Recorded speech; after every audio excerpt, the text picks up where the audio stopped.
What's up? What's up? We are back. This is Chess with Jerry, where we play chess every day with the goal of reaching the 2000 ELO in chess. So let's check our current status here.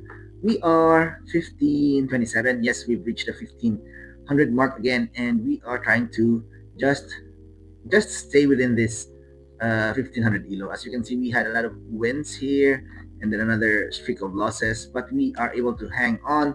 So we are going to review one, two, three, four, five, 6 games, which had I think some similarities with the games. So let's check it out. Let's start the game with let's move that. Uh-huh. Yes, with an English. I think no, a Sicilian. I mean, I started a Sicilian here against OG Leon 1506 from France. Yes, and we started off. I actually okay. Normally, I pin the knight, right? I've been doing that lately. Usually, I put a bishop here or here, right? But this is pushed. This pawn is pushed too farther, and now I am putting my bishop here. He pushes me back, and I think I know usual stuff, right? I put my rook in the open file, connect them. I take, and I take the open file again. So the plan was actually to put the rook here, control the second rank, take this, and maybe push a win with the pawns, right? That was the whole idea. Um, but we didn't get to do that. Now we trade, and as you can see, we trade queens, but these two are going to be very vulnerable after I take this. Is also going to be taken, right? And I have actually this very good diagonal, which is uh, doing really good. So I trade, and as you can see, I have bishop pair against the knight pair. Usually, it's very hard to think in lower ratings because the horse is very tricky, right? You can fork a lot of times, and you can blunder a lot of times when you're facing, especially two rooks. But the bishop pair is better because of the distance it covers. Look, it can travel from point A to point B in a very long distance. The knight, however, must choose his squares properly. Very tricky, but also a little bit slower than the bishop. So we trade, and he doesn't capture my bishop, right? Very weird. I think his plan was to go around something like that. As you can see, yes, he missed that, and I'm two pawns away from 2 squares away from promotion. There he checks, and as you can see, he has no other choice but to capture that and let his knight capture it. Now I have two bishops against the knight, and that's gonna be totally winning. And he has no other choice. Again, as you can see, the bishop is covering these squares. The king cannot enter easily, and I captured the knight. That's just a win, right? Okay, bishop pair against the knight pair. Of course, late game, especially on open board, you're gonna win a lot of the times with the bishop pair. So, second game, we are against Emadrad from Egypt, right? From Iran or Iraq, yes. So we start off again with the Sicilian French variation. We trade knights, and as usual, you will be seeing. I think I was losing here. Yes. So this was the exchange. I think he miscalculated this pretty badly. He offered a trade of pawns here, and then as you can see, I do a switch and soup, an in between move, attacking his rook, because then if he captures this, I can capture this. If he captures, it's actually a little bit advantageous for him, I think. But he captures here, and I don't capture the knight, the rook. Instead, I make another threat with the queen, right? So now his queen is under attack. His rook is also under attack. Of course, he saves the queen. Now instead of taking here, he tries to attack here, which was what I did also, right? I attacked the queen before doing anything else. But now this is under attack instead of taking this. So if he had moved, I could have moved back, which lost his opportunity to take this bishop. But still, he tries to do another suspicion zug, another in-between move, attacking my queen. I capture that. Instead of capturing, he threatens the queen again. He could also have captured here, right?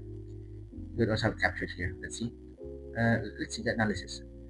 Actually, I'm quite winning because he lost that exchange. If he would have taken here, his bishop is still under attack. I would have taken that, and then if it takes, I would still be taking this. Take, right? Uh, so that was a pretty bad move. Uh, threatening the queen twice, uh, threatening it again. So he lost the exchange, and I think he just resigned there. He's also a little bit low on time, right? As you can see, he's using around a minute here, 53 seconds, 30 seconds, 30 seconds, another minute uh, for these moves, calculating. And that's, I guess, where I took advantage. I was calculating a lot faster, which I will be seeing, I think, here also, right? Uh, let's see. I open with an English, normal English, like I usually do, but he lunges here his bishop, trying to do an attack. I cover that square, and now this is actually my big problem. I wanted to put that pawn here so I can have an extra space for the king to escape and put my rook into the game. His main problem was none of his pieces are developed except the queen, and he traded his most active piece, and so that's I think what's the main problem. I think pretty bad here. It's open, diagonal is open, but I'm still winning here actually because he has not moved any of his pieces. Yeah, so going back, we are actually a lot ahead. Positionally, I have this. I have an open position here. If I move my king here, I can have this position, this file also. And so I check and I take the rook. Now that was a mistake because I didn't see that he could have my queen. But I'm already about a pawn up here, as you can see. And then taking the rook and the bishop is, I think, pretty equal. We are back at another equal pace. As you can see, we are pretty equal with the resource. And so we scattered. And this was, I think this is a little bit okay for me, in my opinion, because now I'm ahead. I'm ahead 1 point, and I get this pawn again. So I'm ahead 2 pawns, and I have two bishops, two knights, a bishop, and two rooks for his three pieces, which are really attacking me. Okay, so we trade, and as you can see, we trade here. Eventually, my pieces are well coordinated. The pawn is guarding my rook, the bishop is guarding my knight, and I'm guarding my bishop. Bishop is guarding the pawn, guarding the pawn. And if I move here, I'm also going to be guarding the rook. But he sacrifices his rook for two pieces, which ends up actually having two rooks for a queen. Um, like the past game, like the previous game, as you can see, he is moving here 51 seconds, uh, another 20 seconds, another 20 seconds, 14 seconds, 29 seconds, and that lost him a lot of time. And eventually, we just scrambled. He's taking um, my pawns easily, and I can't do anything about it. And actually, he's up 2 points material, but he's just up. I'm just up a lot of time, right? It's gonna be under a minute, and I just won by time. I think here he's under 21 seconds. He tries to check me all around, but I managed to escape. He doesn't see anything, and he's actually winning. If he had another minute, maybe I would have lost. But yeah, that's it. I won because of the time, but a win's a win. I managed my time better, so that's it. Okay, where's the recording is? So this next game I also won, I think, because of time. Let's see. I started with another English Anglo-Indian. We traded the knights at the start of the game, and just as you can see, just another normal game against Peanuts 42 from the US. We are actually here around the 1500 level, and we traded bishops.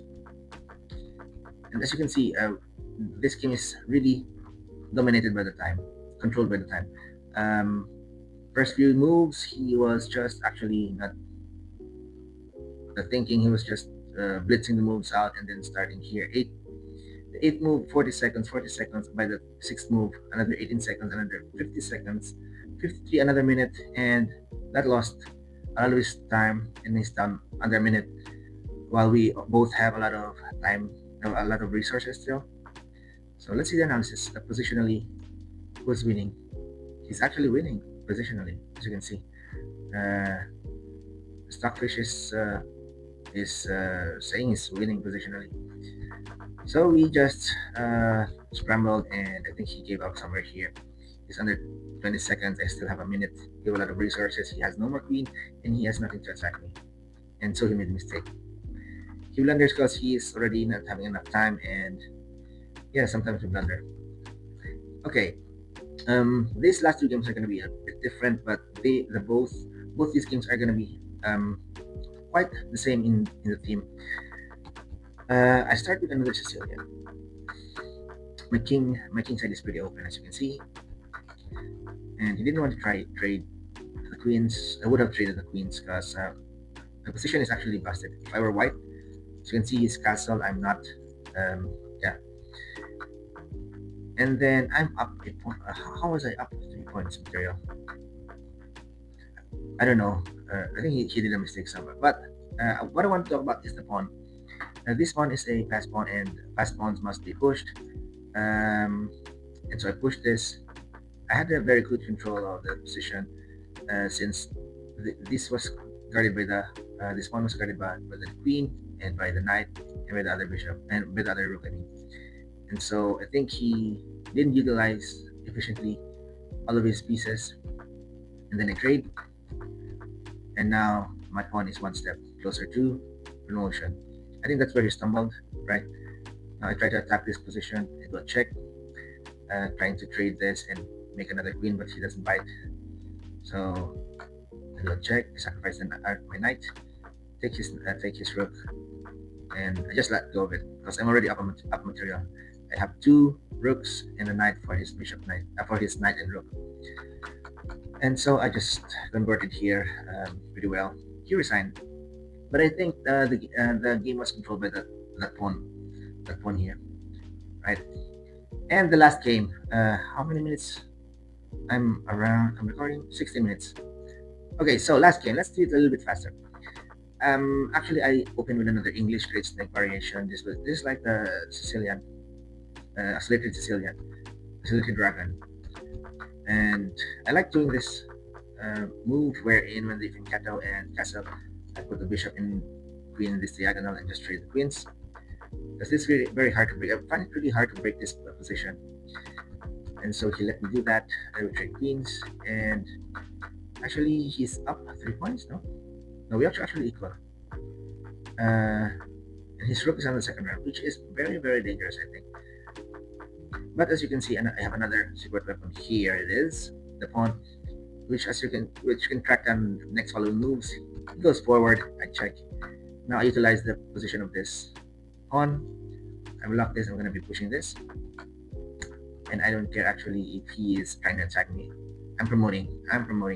So I sacrifice the rook to get a queen. In exchange, I have his bishop. So now I have a queen, a rook, and a bishop for his knight and rook, which all stem from this position here. From this position, which I knew, like the last game, this is going to be a very, very, very good opportunity for me to promote a queen. So yes, and yeah, that's going to be an easy convert, right? As long as don't blunder. I'm trying to not blunder anymore, not to blunder a lot of times. And yes, that's just a good convert to checkmate. Oh, and it's a bishop. Discovery checkmate. Yes, so I guess that's gonna be it for today.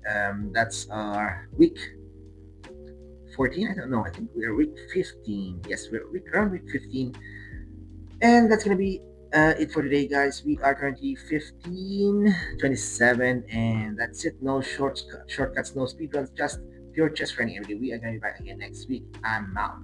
Peace.